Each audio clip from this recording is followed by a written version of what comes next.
Hello friends, welcome to GK study. तो previous video में HTML की हमने डिस्कस किया था लास्ट 30 क्वेश्चन, जिसमें हमने ये बताया था आपको कि correct syntax of web address जो है वो क्या होता है। तो आई होप आप सभी को इसका आंसर जो है वो पता होगा। अगर नहीं पता है तो प्रीवियस वीडियो को जो है वो जरूर चेकआउट कीजिएगा। उससे पहले भी एक वीडियो बनाई है, उसको भी जरूर चेकआउट कीजिएगा।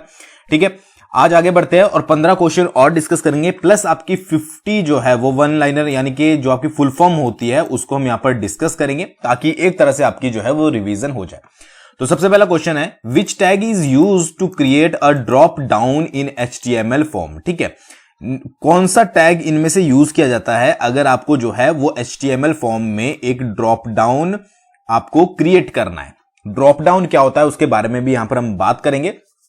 तो अगर आपको नहीं पता है तो अपनी तरफ से फॉर एग्जांपल कि आप एग्जाम में बैठे हो, क्या आंसर लगाओगे वो आपको सिलेक्ट करना है। तो इसका जो सही आंसर होगा, आई होप आपने अब तक सिलेक्ट कर लिया होगा, तो इसका जो सही आंसर होगा वो होगा आपका सेकंड, सिलेक्ट। ठीक है जी, तो सिलेक्ट टैग जो है वो इसके लिए यूज किया जाएगा। तो select element is used to create a drop down list in HTML forms. It is mainly used to collect users input. ठीक है, यूजर्स इनपुट को लेने के लिए जनरली जो है वो इसका ज्यादातर यूज किया जाता है। वैसे तो ड्रॉप डाउन मेन्यू किसी भी एंगल से यूज कर सकते हैं। मान लीजिए आपने कोई लिस्ट दिखानी है या कोई भी आपको यूजर के द्वारा इनपुट लेना है कि इनमें से आप क्या सिलेक्ट करोगे, वो चीजों के लिए जो है वो आपका ड्रॉप डाउन आपका यूज किया जाता है। Option tags are used within the select element to define available option from the drop down list. यानी कि एक लिस्ट दे दी जाएगी आपको ड्रॉप डाउन, जिनमें से कोई भी यूजर जो है वो अपनी चीज को सिलेक्ट कर सकता है। ठीक है जी, पर मेनली आपको क्या चीज याद रखनी है, आपको चीज याद रखनी है कि कौन सा टैग यूज किया जाता है। तो वो टैग है आपका सिलेक्ट। ठीक है, एंगुलर ब्रैकेट के अंदर। अब देखिए यहां पर मैं एक चीज दिखाता हूं आपको। फॉर एग्जांपल हमने ये कोड जो है वो अप्लाई किया और यहां पर आप देख सकते हैं यहां से सिलेक्ट शुरू होता है। ठीक है, और यहां पर सिलेक्ट को जो है वो क्लोज किया जा रहा है। बाकी तो आपकी कोडिंग है पूरी। जैसे फॉर एग्जांपल ये है हेडिंग है आपकी, हेडिंग सेकंड, मैंने हेडिंग के बारे में भी बताया था आपको। सबसे बड़ी H1 और सबसे स्मॉलेस्ट जो है वो H6 होती है। अगर आपने नहीं देखी प्रीवियस वीडियो एक बार जरूर चेकआउट कीजिएगा। फिर पैराग्राफ वगैरह, तो ये सारे जो है वो आपके क्या होते हैं, कोडिंग होती है आपकी, एक तरीके से टैग होते हैं। ये जितने भी एंगुलर ब्रैकेट के अंदर है ये रेड में लिखे हुए हैं। ठीक है जी, तो यहां से सिलेक्ट शुरू हो रहा है ना। उसके बाद ये पूरी कोडिंग डाली है आपकी। उसके बाद क्या है, सिलेक्ट को आपका बंद किया गया है। ठीक है जी, और जब आप इसको एग्जीक्यूट करोगे तो आपके पास इस तरीके से जो है वो लिखा हुआ आएगा। अब देखिए जो द सिलेक्ट एलिमेंट था ये लिखा हुआ था। ठीक है जी, तो ये क्या था, ये आपकी हेडिंग थी, H2 डाली हुई थी, ये हो गया जी। फिर ये लिखा हुआ था आपका, यहां पूरा था। फिर यहां सिलेक्ट के बाद जो ये बनाया गया था, ये इस तरीके का ड्रॉप डाउन मेन्यू जो है वो आपके पास आ जाएगा। ठीक है जी, जो भी ड्रॉप डाउन लिस्ट होगी। अब जैसे आप इस पे क्लिक करोगे इस तरीके की पूरी लिस्ट खुल जाएगी। ठीक है, और इनमें से आप कुछ भी जो है वो सबमिट, मतलब कोई सिलेक्ट करके जो है वो आप यहां पर सबमिट कर सकते हैं। ये सिर्फ एक छोटी मोटी गाड़ियों के नाम, मतलब कि छोटा सा एक लिस्ट है, गाड़ियों के नाम है। ठीक है जी, इसकी जगह आप मतलब कुछ भी अगर यूजर से पूछना है तो उस तरीके की लिस्ट को जो है वो तैयार किया जाता है। बट आपको इतना कुछ ज्यादा याद नहीं रखना है। आपसे क्वेश्चन क्या पूछा गया है, आपसे पूछा गया कौन सा टैग यूज किया जाता है, तो सिलेक्ट टैग जो है वो यूज किया जाता है। ये सिर्फ एग्जाम्पल था आपको दिखाने के लिए। ठीक है जी, आई होप आपको क्लियर हो गया होगा। आगे बढ़ने से पहले परीक्षा ऐप का लिंक मैंने डिस्क्रिप्शन में डाल दिया है। वहां पर हमने टेस्ट सीरीज चलाई है। ठीक है, जिसमें आपके 120 कंप्यूटर के क्वेश्चन हैं और बाकी जो हैं वो आपके जीके के हैं। तो अगर आप रिवाइज करना चाहते हो, अपनी तैयारी को चेकआउट करना चाहते हो, क्योंकि बहुत टाइम कम है, तो आप जाकर जो है वहां से ज्वाइन कर सकते हो। जीके स्टडी 50 जो है हमारा कोड है, जिससे आपको डायरेक्टली जो है वो 50% का डिस्काउंट इंस्टेंट मिल जाएगा। तो ये चीज क्लियर हो गई आपको। आगे बढ़ते हैं।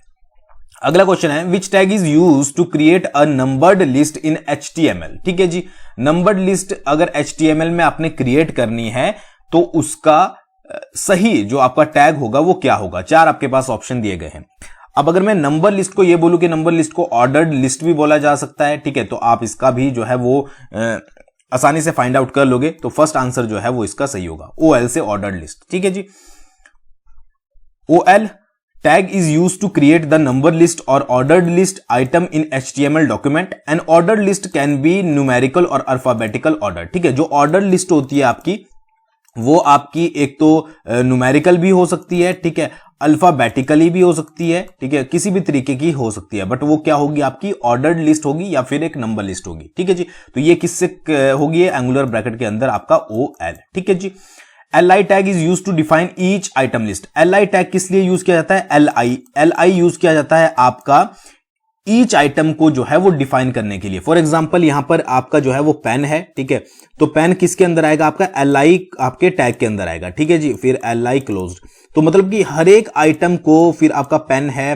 ठीक है, पेंसिल है, हर एक आइटम को डिफाइन करने के लिए कौन सा टैग यूज किया जाएगा, आपका LI किया जाएगा, ठीक है जी। ये चीज भी आपको क्लियर हो गई होगी LI के बारे में।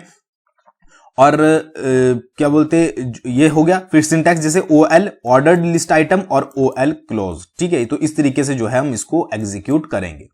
तो आगे मैं आपको एक बार समझा देता हूं। देखिए यहां पर OL है, ठीक है, ये हमने heading 2 the, ordered list with numbers, हमने यहां पर हेडिंग को क्लोज किया। फिर यहां पर OL हमने डाली ऑर्डर्ड लिस्ट। फिर यहां पर LI देख रहे होंगे आप, लिस्ट कॉफी, लिस्ट टी और लिस्ट मिल्क। फिर OL को हमने क्लोज कर दिया। तो ऑर्डर्ड लिस्ट विद नंबर्स जो आएगी वो आपकी लिस्ट जो है वो इस तरीके से आएगी। समझ गए होंगे आप किस तरीके की लिस्ट आपको मिलेगी। ये जस्ट एक एग्जांपल है, ठीक है। जब आप HTML वगैरह करते हो, बड़े पैमाने पर कोडिंग वगैरह करते हो या टैग्स वगैरह लगाते हो, वो चीज अलग है। यहां पर सिर्फ आपको एग्जांपल देने के लिए जो है वो बताया गया। तो इस तरीके की आपको जो है वो देखने को मिलेगी। सिंपल सा क्वेश्चन क्या याद रखना है, LI भी आपसे पूछा जा सकता है, तो LI याद रखिएगा, लिस्ट जो है वो डिफाइन करने के लिए। OL है आपका ऑर्डर्ड जो लिस्ट होती है आपकी, ठीक है जी। आई होप आपको अच्छे से समझ आ गया होगा। आगे बढ़ते हैं। आगे है how to create a checkbox in HTML form, ठीक है। HTML फॉर्म में जो है वो किस तरीके से आप चेकबॉक्स को जो है वो क्रिएट कर सकते हो। 4 आपके पास ऑप्शन दिया गया है, ध्यान से देखिए, आंसर जो है आप इजीली फाइंड आउट कर लोगे। तो इसका जो सही आंसर है वो है आपका C, input type is equal to, जो आपका कोट ब्रैकेट्स होते हैं, कोट ब्रैकेट नहीं, बार बार मैं ब्रैकेट बोल देता हूं, बट आप यहां पर ज्यादा ध्यान दीजिएगा। कोड जो आपके ये कॉमेज होते हैं, ठीक है, चेकबॉक्स, और फिर उसको जो है वो क्लोज करना है एंगुलर ब्रैकेट को, ठीक है। तो इनपुट टाइप, बस आपको चेकबॉक्स याद रखना है। तो इसको अप्लाई करके जो है हम चेकबॉक्स बना सकते हैं। चेकबॉक्स का मतलब होता है ये इस तरीके के आपके टिक करने वाले, भाई बॉक्स है उसको आपने चेक करना है, चेकबॉक्स, ठीक है जी। तो input type checkbox is used to create a checkbox in HTML form. Checkboxes allow a user to select 1 और more option in a limited number of choices, ठीक है। मान लीजिए आपके पास 3-4 ऑप्शन दिए गए हैं, 5-7 ऑप्शन दिए गए हैं, और उनमें से आपको कुछ चीजों को जो है वो चेकआउट करना है, तो ये इस तरीके से आप जो है उसको टिक कर दोगे। इसका एग्जांपल देख लेते हैं। तो यहां पर कुछ जो है वो आपका, जैसे फॉर एग्जांपल यहां से शुरू हुआ है, हेडिंग दी है शो चेकबॉक्सेस, फिर यहां पर इनपुट टाइप चेकबॉक्स दिया गया है, फिर यहां पर जो है वो दूसरी आपके टैग्स लगाए गए हैं, ठीक है। तो यहां पर देख रहे होंगे इनपुट टाइप यही जो है वो आपका यूज किया गया है। तो इस तरीके से आपकी जो है वो चेकबॉक्स बन जाएगी कि मान लीजिए मैंने पहले को टिक किया और लास्ट को टिक कर दिया, फिर मैंने सबमिट कर दिया, या फिर मैंने सेकंड को टिक कर दिया, फर्स्ट को टिक कर दिया, फिर सबमिट कर दिया, ठीक है। यानी कि जैसे आपने कई बार सर्वे वगैरह दिए होंगे, तो इस तरीके से, ठीक है। तो ये किस इनपुट को देकर होगा, ये वाला input type is equal to ये आपके जो कॉमास होते हैं, ठीक है, इन्वर्टेड कॉमास वगैरह, चेकबॉक्स को। तो ये चीज जो है वो आपको याद रखनी है। अगला क्वेश्चन डिस्कस करते हैं, how to insert hyper link in HTML page, ठीक है। HTML पेज में आप हाइपर लिंक को जो है वो कैसे इंसर्ट करोगे। तो इसका जो सही आंसर है वो है आपका फर्स्ट, ए हर्फ इज इक्वल टू URL, फिर इसको क्लोज करेंगे एंगुलर ब्रैकेट से, फिर टेक्स्ट लिखेंगे, फिर एंगुलर ब्रैकेट से जो आपने ए था उसको भी क्लोज करेंगे। तो आपने मेनली क्या याद रखना है इसमें, मेनली आपने याद रखना है हर्फ, ठीक है। हर्फ के बाद जो आपका आएगा URL आएगा, उसके बाद जो है वो आपका टेक्स्ट आएगा। ये फॉर्मेट आपको जनरली जो है वो याद रखना है। इसमें जो है वो आप अपना URL डालोगे और इसमें डालोगे आप अपना टेक्स्ट, ठीक है जी। तो एन एंकर टैग जो आपका होता है A and href attribute are use to create a hyperlink in HTML। ज्यादातर कई बार क्या होता है कि इतना भी आपसे पूछ लिया जाता है ऑप्शन में, तो आपको अ हर्फ याद रखना है। बट अगर आपको कंप्लीटली दिया गया है तो URL और टेक्स्ट आप याद रख सकते हैं। इनका सीक्वेंस की पहले URL आएगा, उसके बाद टेक्स्ट आएगा, ऐसा नहीं कि पहले टेक्स्ट आ रहा है फिर URL आ रहा है। तो ये चीज भी याद रखिएगा। आगे बढ़ते हैं, Which of the following extension is used to save an HTML file? अब ये तो आपको बताने की आई थिंक मुझे जरूरत नहीं है कि HTML फाइल को अगर आपको सेव करना है तो इनमें से कौन सी एक्सटेंशन यूज की जाएगी। तो वो की जाएगी आपकी .html, ठीक है। कई बार .htm भी होता है तो वो भी आपकी सही होगी, ठीक है। और अगर HTML है तो वो भी आपकी सही होगी। HTML और .htm extensions are used to save the HTML file, hypertext markup language, याद रखिएगा। नेक्स्ट है आपका which tag is use to create a blank line in HTML, ठीक है जी, ब्लैंक लाइन। या फिर अगर मैं आपको ये बोलूं लाइन ब्रेकिंग, मैंने आपको पहले भी बहुत बार बताया इसके बारे में, अगर आपने प्रीवियस 2 वीडियो देखिए, लाइन ब्रेकिंग बोल लीजिए या फिर ब्लैंक लाइन बोल लीजिए, एक ही बात है। तो इनमें से कौन सा टैग जो है वो यूज किया जाता है? तो अगर आपको दोनों वीडियो आपने देखी है और आपको लाइन ब्रेकिंग के बारे में पता है तो आप इसका आंसर सही से लगा लोगे। इसका जो सही आंसर है वो है आपका एंगुलर ब्रैकेट के अंदर BR यूज किया जाता है आपका ब्लैंक लाइन के लिए या फिर लाइन ब्रेकिंग के लिए। तो ये चीज आपको याद रखनी है, ठीक है जी। In HTML BR tag is use to create a blank line. और जो आपका B होता है वो बोल्ड टेक्स्ट के लिए, ये मैं आपको बता चुका हूं। EM किस लिए होता है? एम्फसाइज्ड टेक्स्ट के लिए जो है वो आपका EM होता है। ब्लैंक लाइन से मतलब क्या है कि मान लीजिए ये लिखा है which tag is used to create a blank line, तो यहां से मैं जब ये लगाऊंगा तो ये टूट कर जो है वो आपका नीचे यहां से टाइप होना शुरू हो जाएगा और आगे का जो स्पेस है वो ब्लैंक हो जाएगा, यानी कि लाइन जो है वो आपकी ब्लैंक हो जाएगी। इस तरीके से ये चीज जो है वो वर्क करती है। अब आपसे ब्लैंक लाइन भी पूछा जा सकता है, ब्रेकिंग लाइन भी पूछा जा सकता है या लाइन ब्रेकिंग भी पूछा जा सकता है। तो यहां पर जो है वो BR इसके लिए यूज होगा। B किस लिए होता है? B होता है आपका बोल्ड के लिए, EM होता है आपका एम्फसाइज्ड टेक्स्ट को डिफाइन करने के लिए, ठीक है जी। ये चीज आपको समझ आ गई होगी। नेक्स्ट की बात करते हैं। नेक्स्ट आपका which HTML tag is use to convert the plain text into italic format. ये भी बहुत आसान क्वेश्चन है कि कौन सा HTML टैग यूज किया जाएगा प्लेन टेक्स्ट को कन्वर्ट करने के लिए इटैलिक फॉर्मेट में। सिंपल आंसर थर्ड I, बहुत बार बता चुका हूं। नेक्स्ट है आपका what is the use of HR tag in HTML, ठीक है। HR टैग का HTML में जो है वो क्या यूज होगा, देख लीजिएगा ध्यान से किस तरीके से लिखा हुआ है। तो इसका जो सही आंसर है वो है आपका to create horizontal rule between sections, ठीक है। सेक्शंस के बीच में हॉरिजॉन्टल रूल क्रिएट करने के लिए, बस इतनी चीज जो है वो आपको याद रखनी है। आगे बढ़ते हैं, बट उससे पहले अगर आप हिमाचल प्रदेश के किसी भी कॉम्पिटेटिव एग्जाम की तैयारी करते हो या फिर आने वाले समय में करना चाहते हो तो जीके स्टडी ऐप को जो है वो प्ले स्टोर से आप डाउनलोड कर सकते हो, जहां पर आपको हर तरीके का मटेरियल मिलेगा और आपकी प्रिपरेशंस को जो है वो और ज्यादा बूस्टअप मिलेगा, ठीक है। और साथ साथ टेलीग्राम पर हमसे जरूर जुड़ जाइएगा, वहां पर आपको जीके के कुछ क्वेश्चंस मिलते रहते हैं और अगर आपके पास टाइम से वीडियोज नहीं आती है तो उसका भी लिंक आपको वहां पर मिल जाएगा। नेक्स्ट क्वेश्चन है which attribute is not essential under iframe, ठीक है। इनमें से कौन सा एट्रीब्यूट जो है वो एसेंशियल नहीं है किसके अंडर? आई फ्रेम के अंडर, एंगुलर ब्रैकेट के अंदर। ये भी एक टैग है, ठीक है जी। तो इसका जो सही आंसर है वो है आपका फर्स्ट फ्रेम बॉर्डर, ठीक है जी। अब आई फ्रेम क्या है? An iframe is equivalent to a window that has been cut into our pages. It is created using iframe element. ठीक है, क्या होता है? एक इक्विवेलेंट विंडो के इक्विवेलेंट होती है जो कि हमारे पेजेस में कट होती है, ठीक है, पेजेस के फॉर्म में कट हो जाती है और इसको क्रिएट किया जाता है आपका कौन सा यूज करके? iframe को, मतलब कि iframe टैग को एंगुलर ब्रैकेट के अंदर यूज करके। SRC height width attribute are essential used inside of this, ठीक है। आपका विड्थ हो गया, आपकी हाइट हो गई, आपकी SRC हो गई, ये तीनों क्या है? एसेंशियल एट्रीब्यूट होते हैं किसमें? आपके आई फ्रेम में। अब ये हो सकता है कि आपसे पूछ ले जाए कि जो आई फ्रेम है उसमें कौन सा एसेंशियल एट्रीब्यूट होते हैं या कितने होते हैं? मेजर 3 ही होते हैं, ठीक है जी। कौन सा नहीं होता ये आपको बता दिया गया है, ठीक है जी। SRC attribute specify the URL of the page which is to be shown. Height and width specify the height and width of the iframe in pixel. अब इसमें SRC क्या करता है? SRC स्पेसिफाई करता है पेज के URL को, ठीक है। पेज का URL को एक तरह से सोच लीजिए मेंटेन करना। हाइट और विड्थ क्या होती है? आई फ्रेम की जो पिक्सल्स में हाइट और विड्थ होती है उसको मेंटेन करती है, ठीक है। तो इन तीनों का ये काम होता है। फ्रेम बॉर्डर जैसा इसमें कोई भी एट्रीब्यूट नहीं होता है एसेंशियल, तो आप इस चीज को भी जो है वो ध्यान रखिएगा, ठीक है जी। अगले क्वेश्चन की बात करते हैं। Which work similar to B element, ठीक है। एंगुलर ब्रैकेट के अंदर किस लिए यूज होता है? बोल्ड को, मतलब कि किसी टेक्स्ट को बोल्ड करने के लिए। तो इसका जो सही आंसर है वो है आपका स्ट्रॉन्ग यूज कर लीजिए या फिर बी यूज कर लीजिए, दोनों का काम होता है टेक्स्ट को बोल्ड करना। फॉर एग्जांपल यहां पर हमने शुरू किया 1000, ठीक है जी, स्ट्रॉन्ग लिखा, HTML स्ट्रॉन्ग MCQs P लिख दिया, ठीक है जी। तो आउटपुट क्या आएगा? 1000 HTML MCQ। और HTML देख रहे होंगे आपका बोल्ड में आया क्योंकि इसको जो है वो स्ट्रॉन्ग के बीच में लिखा है। अब इसकी जगह पर अगर आप B कर देते, ठीक है, और उसके बाद B कर देते तो यहां पर भी जो है वो बोल्ड ही होता। तो B और स्ट्रॉन्ग का सेम ही जो है वो वर्क होता है। The words are written inside strong can be said that strong emphasis browser show content writer inside strong element in bold, ठीक है। बोल्ड में जो है वो ये दिखाया जाता है। तो ये चीज भी आपको क्लियर हो गई होगी। नेक्स्ट क्वेश्चन जो है वो बहुत इजी है।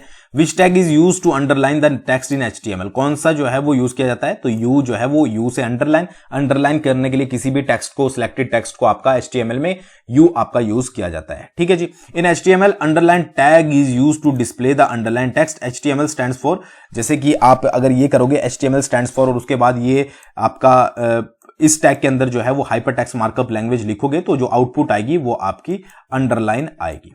ठीक है जी, आगे बढ़ते हैं। Which attribute specify a unique alphanumerical identifier to be associated with an element? ठीक है, कौन सा एट्रीब्यूट जो है वो आपका स्पेसिफाई करता है? तो इसका जो सही आंसर है वो है आपका थर्ड ID। ठीक है जी। HTML is hypertext markup language that is used to create web pages and application. ये तो आप सभी को पता ही है। Then ID attribute is most used to point to a style in a style sheet and by JavaScript. ठीक है, तो ज्यादातर जो यूज किया जाता है वो किया जाता है आपका ID attribute। ठीक है जी।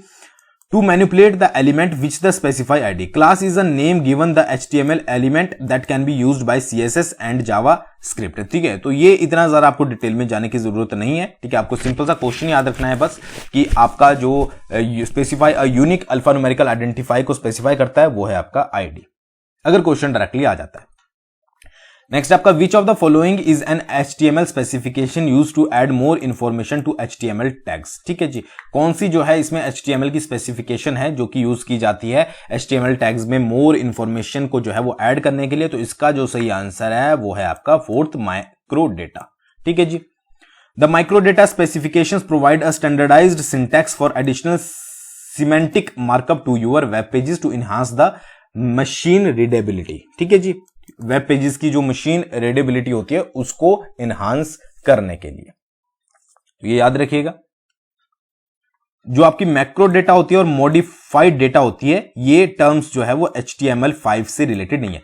एक चीज और, HTML और HTML5 में मैं आपको अगर एक मेजर सा डिफरेंस बताऊं तो आप इसमें जो है वो वीडियो और ऑडियो यूज नहीं कर सकते, जबकि आप HTML में वीडियो और ऑडियो जो है वो यूज कर सकते हो। अगर आपको और भी इसके बारे में जानना है HTML और HTML5 में क्या डिफरेंस होता है तो मैं आपको अगली वीडियो में जो है वो जरूर बताऊंगा डिटेल में। ठीक है जी। नेक्स्ट बहुत important question, Which HTML element is used for YouTube videos? YouTube videos के लिए जो है वो कौन सा HTML एलिमेंट यूज किया जाता है? तो इसका जो सही आंसर है वो है आपका iframe। iframe के बारे में हमने अभी भी बात करी थी। We can host our video through YouTube and can easily embed them into our website. iframe tag will be used on video. आपने देखा होगा जब भी आप कोई वेबसाइट यूज करते हैं, ठीक है, जब उसमें वीडियोस वगैरह होती है, ठीक है, अब तो वीडियोस जो है वो वर्डप्रेस मतलब की वेबसाइट है वो वर्डप्रेस पर बनने लगी है, बट उस सबके पीछे जो है कोडिंग होती है। तो आई फ्रेम जो है वो आपका अगर HTML में बना है तो आई फ्रेम जो है वो यूज किया जाता है आपका टैग। ठीक है, याद रखिएगा। नेक्स्ट की बात करते हैं, विच of the following HTML element is used for canvas graphics. ठीक है, कौन सा HTML जो आपका एलिमेंट है वो यूज किया जाता है कैनवास ग्राफिक्स के लिए? चार आपके पास ऑप्शन दिए गए हैं, तो इसका जो सही आंसर है वो है आपका कैनवास। ठीक है जी, थर्ड आंसर इसका सही है। देखिए, CSS is that cascading style sheet. अब ये क्वेश्चन जो था CSS की फुल फॉर्म मैं आपको क्यों बताता हूं डिटेल में, ये आपका जब HPJOA 903 हुआ था आई थिंक शायद, उसमें इसकी फुल फॉर्म जो है वो पूछी गई थी। तो कोई भी सेक्शन, कोई भी इंफॉर्मेशन आपको छोड़नी नहीं है, क्वेश्चन कहीं से भी आ सकता है। तो CSS की फुल फॉर्म पूछी गई थी, इसलिए मैं आपको हर चीज बताता हूं। ठीक है, तो CSS cascading style sheet is a scripting language. Canvas जो है वो ग्राफिक्स वो इंट्रोड्यूस किया गया था HTML5 में। ठीक है, element use for canvas graphing is canvas. ठीक है, आपका एंगुलर ब्रैकेट के अंदर the HTML canvas element is use to draw graphics on the fly via scripting usually JavaScript. ठीक है, तो ग्राफिक्स के लिए जो है वो उसको ड्रॉ करने के लिए आपका यूज किया जाता है। ठीक है, तो ये चीज हो गई। तो ये कुछ 15 क्वेश्चन थे। अब बात करते हैं कुछ आपके फुल फॉर्म्स के बारे में। फुल फॉर्म से भी रिलेटेड क्वेश्चन आ जाते हैं। सबसे पहले AAC की फुल फॉर्म होती है एडवांस्ड ऑडियो कोडिंग। एक साथ आपको जो है वो बार बार पढ़नी है। ठीक है, एडवांस ऑडियो कोडिंग। ABC की फुल फॉर्म होती है एटेनास ऑफ बैरी कंप्यूटर। ठीक है जी, याद रखिएगा अगर आपसे पूछ ली जाए। ABI की बात करें एप्लीकेशन बाइनरी इंटरफेस। ABR की बात करें अवेलेबल बिट रेट। ACL की बात करें एक्सेस कंट्रोल लिस्ट।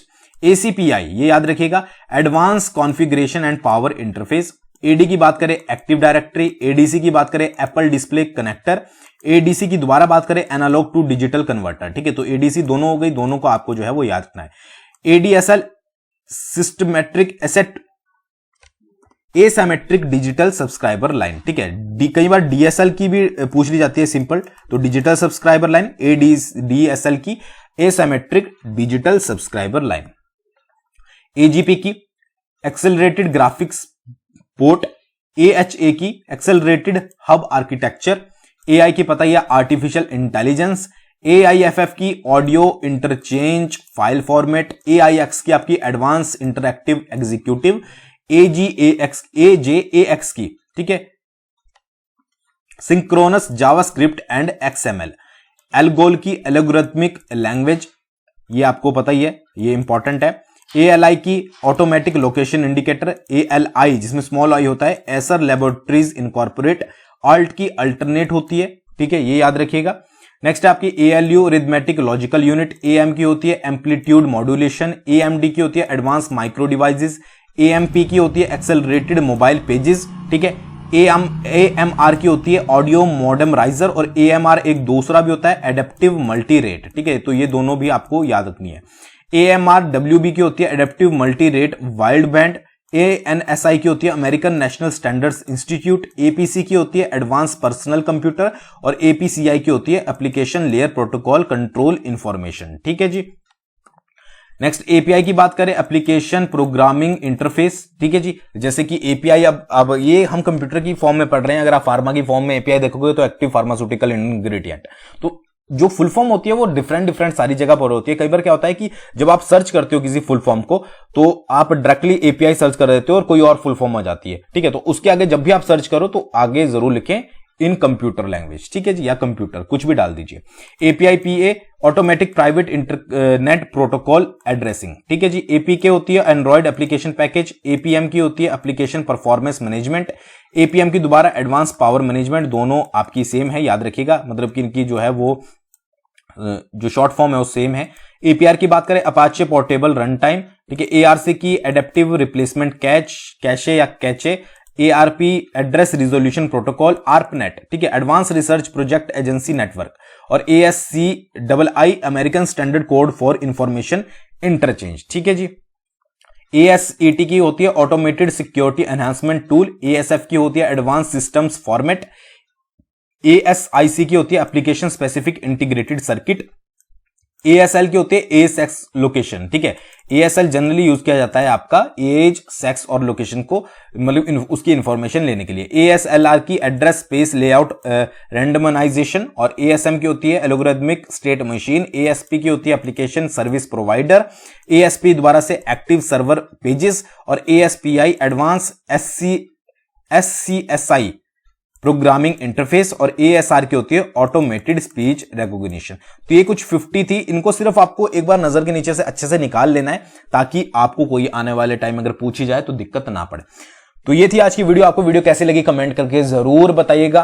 बाकी जल्द मिलते हैं नेक्स्ट वीडियो के साथ। थैंक्स फॉर वॉचिंग, और परीक्षा ऐप पर मॉक टेस्ट को ज्वाइन करना मत भूलिएगा।